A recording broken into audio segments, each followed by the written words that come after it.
വർണ്ണശബളമായ ഘോഷയാത്രയോടെ വളാഞ്ചേരി കാവുമ്പ്രത്ത് നഗര പ്രാഥമിക ആരോഗ്യ കേന്ദ്രം അബ്ദുസമദ് സമദാനി MP നാടിന് സമർപ്പിച്ചു.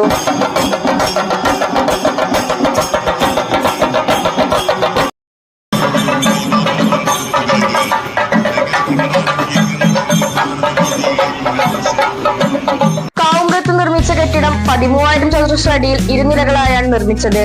ആധുനിക സൗകര്യങ്ങൾ ഒരുക്കിയാണ് നിർമ്മാണം പൂർത്തിയാക്കിയത്. കാവുമ്പ്രത്ത് 4 വർഷം മുമ്പ് താൽക്കാലിക കെട്ടിടത്തിലായിരുന്നു ആരോഗ്യ കേന്ദ്രം ആരംഭിച്ചത്. നഗര പ്രാഥമിക ആരോഗ്യ കേന്ദ്രത്തിന് കീഴിൽ കഞ്ഞിപ്പുര, കുളമംഗലം, കാട്ടിപ്പരുത്തി തുടങ്ങിയ പ്രദേശങ്ങളിൽ അർബൻ വെൽനസ് സെന്ററുകളും പ്രവർത്തിക്കുന്നുണ്ട്.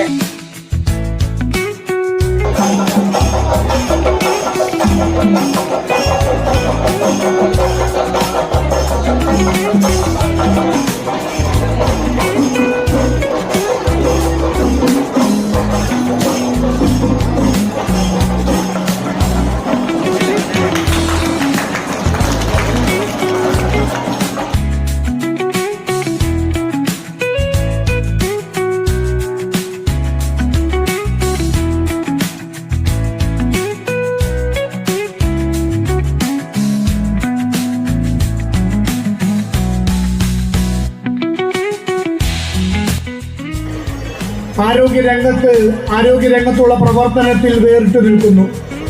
നമുക്ക് ഫാമിലി ഹെൽത്ത് സെന്റർ PSC ഉണ്ട്. അതിന്റെ സബ് സെന്ററുകൾ അടക്കമുള്ള അലോപ്പതി ഡിപ്പാർട്ട്മെന്റ് നമുക്ക് നേരത്തെ ഉള്ളതാണ്. കഴിഞ്ഞ മാസത്തിലാണ് ബഹുമാനപ്പെട്ട MLA അധ്യക്ഷതയിൽ ആരോഗ്യ വകുപ്പ് മന്ത്രി അത് ഫാമിലി ഹെൽത്ത് സെന്റർ ആയിട്ട് ഉയർത്തിയത്. അതോടൊപ്പം തന്നെ നമുക്കറിയാം, ഈ ഭരണസമിതി വന്ന സമയത്ത് അർബൻ PSC നഗര പ്രാഥമിക ആരോഗ്യ കേന്ദ്രം വാടക കെട്ടിടത്തിലായിരുന്നു ആരംഭിച്ചത്. അതിന് കീഴിൽ 3 വെൽനസ് സെന്ററുകളും നമുക്ക് ആരംഭിക്കാൻ കഴിഞ്ഞു. ഇതിനകം തന്നെ 2 കെട്ടിടങ്ങൾ, വെൽനസ് സെന്ററിന്റെ 2 കെട്ടിടത്തിൽ 1 കെട്ടിടം, സ്ഥിരം കെട്ടിടം നമുക്ക് നാടിന് സമർപ്പിക്കാൻ കഴിഞ്ഞിട്ടുണ്ട്. കഞ്ഞിപ്പുരയിലുള്ളതും അടുത്ത ദിവസം അതിന്റെ ഉദ്ഘാടനം നിർവഹിക്കും.